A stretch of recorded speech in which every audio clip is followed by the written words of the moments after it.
Alam nyo ba mga idol, na kapag pinaghalo ng kapatid ko sa isang plato ang kape, juice na dalandan flavor at samahan natin ito ng banana ketchup, 5 kutsarang dato puti suka at lagyan na rin natin ito ng Ladies Choice mayonnaise at kaunting Listerine na mouthwash at halu-haluin ay pwede nang paluin ni mama ang kapatid ko dahil nagsayang siya ng pagkain. Congressman, hawak namin ng anak mo.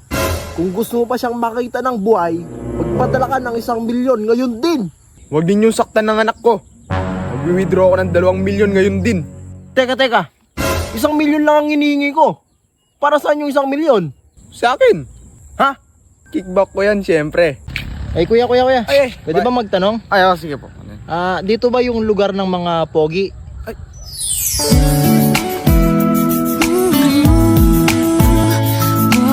Ay, opo, dito yan. Dito? Dito lang yung lugar. Dayo ka, no? Ang pangit mo eh. Manong, pinaparentan nyo ba yung kotse? Alin dyan, yung dilaw yung puti. Yung dilaw? Oo. Yung puti? Oo. Magkano po? Yung dilaw yung puti. Yung dilaw? 600. Yung puti? 600. Ilan po ang kakasya? Yung dilaw yung puti. Yung dilaw? 4. Yung puti? 4 din. Ba't tinatanong nyo pa kung dilaw o puti? Pares lang naman pala yung sagot. Hindi. Kasi yung dilaw sa akin. Yung puti, kanino ba? Sa akin din.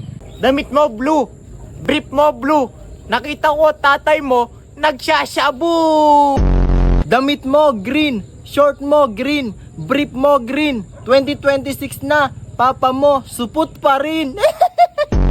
Sa langit may anghel, sa dagat may pating. Nakita ko tatay mo bading. Sa langit may anghel, sa dagat may shell. Nakita ko tatay mo kalbo, nagjejel. Sabihin mo sa nanay mo, break na kami. Nakita ko, panty niya ganun kalaki. Pinasukan ng daga, ang sabi ng daga, eat bulaga. Ako si SpongeBob, ikaw si Patrick. Nakita ko papa mo, tumatay sa plastic. Ako si Spider-Man, ikaw si Batman. Ako may sapot, ikaw supot. Nakita ko mama mo nasa tabi ng ilog. Tinabihan ko ng itlog.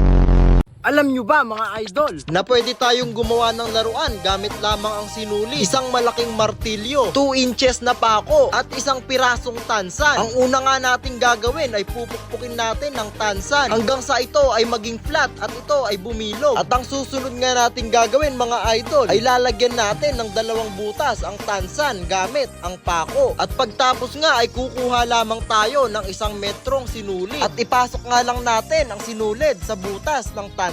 At ating nga lang pagbuhulin ang magkabilang dulo ng sinulid. At pagtapos nga mga idol ay ilapag lang natin sa lupa ang tansan. At takpan lang natin ito ng 1 oras gamit ang dahon ng saging. At pag binuksan natin ito ay makakagawa na tayo ng drone.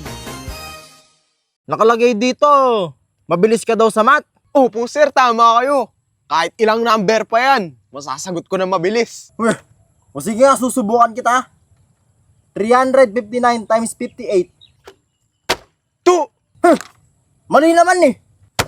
Oo nga sir, at least mabilis.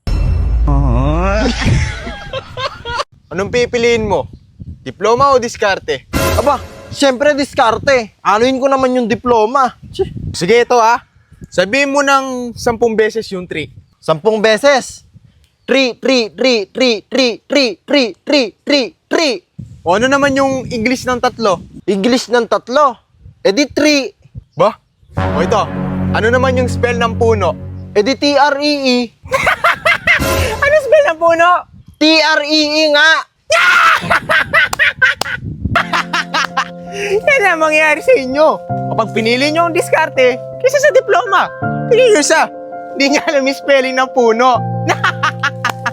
Kung iniisip mo na pangit ang sitwasyon mo, pangit ang buhay mo, pangit ang umaga mo, at pangit ang araw mo, Huwag mong kakalimutan na mas pangit ka. Uy, tingnan mo, may nakapatong. Tingnan mo. Asan? Ay, no, Asan? nakapatong. Tingnan ka diretso. Tingnan mo kasi yung kamay ko. Kasi Asan? nakaturo. Ayan, o.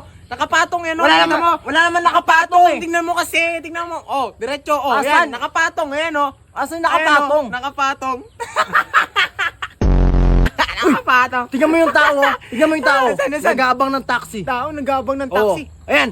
Oh, Wala hanapin naman mo. eh. Asan? Hanapin mo. Wala naman, paano nagabang ng taxi? Wala, saan makitang ganun? Hanapin mo. Yung tao Wala, nagabang wala. ng taxi. Tignan mo Wala kasi. nga eh. Tingnan mo, wala naman, oh. Asan? Oh, wala na. Nakasakay na. Ang tagal mo eh. 5 guys, 1 million sahod mo isang buwan. Magpipintura ka lang ng barko. Aba, syempre. Kaso gamit mo Q-Tex.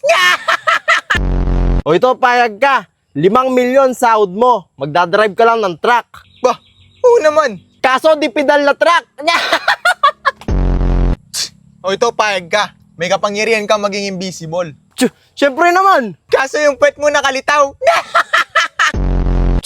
O ito, payag ka. Immortal ka. Abo, syempre, immortal yan eh. Kaso araw-araw kang may lagnat.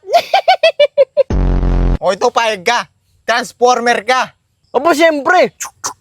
Kaso e-bike.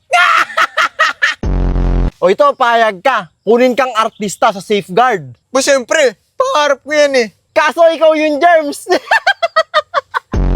Noong nakaraang buwan nga mga idol ay binalak naming magkapatid na magpanggap bilang isang pulubi. At kung sino man nga ang tutulong sa amin ay bibigyan namin ng 1,000. Ngunit hindi ito natuloy mga idol dahil nung paalis na kami ay biglang inutang ni mama ang 1,000. At makalipas nga ang ilang buwan mga idol ay sa wakas binayaran na rin ni mama ang kanyang utang. At isa lang ang ibig sabihin nito mga idol, matutuloy na ang ating social experiment na kung saan nga ay magpapanggap kami bilang isang pulubi. At kung sino man nga ang tutulong sa amin ay bibigyan namin ng 1,000. At sa oras nga na ito mga idol ay nilagyan na namin ng uling ang aming mga muka para nga ay mas magmukha kaming pulubi. At para nga mas maging makatotohanan ito mga idol ay magdadala kami ng 1 sakong basura at iilang mga kalakal. Sa bidyong ito mga idol, makikita natin kung sino pa ang mga taong natitirang mabubuti, ang mga puso na handang tumulong at magmalasakit sa kanilang kapwa. At habang paalis na kami mga idol ay biglang mayroong dumating na tricycle. Dumating pala mga idol ang inorder ni mama sa Shopee. Kaya inutang ulit ni mama mga idol ang kababayad niya lang na utang. Kaya isa lang ang ibig sabihin nito mga idol, hindi ulit matutuloy ang ating video.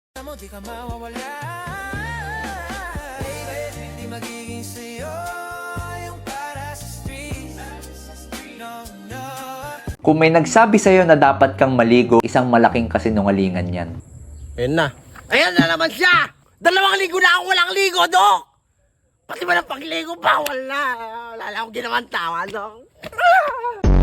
Alam mo bang pwede lumate ang utak mo dahil sa pagtakbo? Yan na naman siya. Ang buwisit na yan, pati ba ng pagtakbo bawal? Wala na nga ang utak eh, lilit pa daw. Paano ba iwasan itong doktor na to?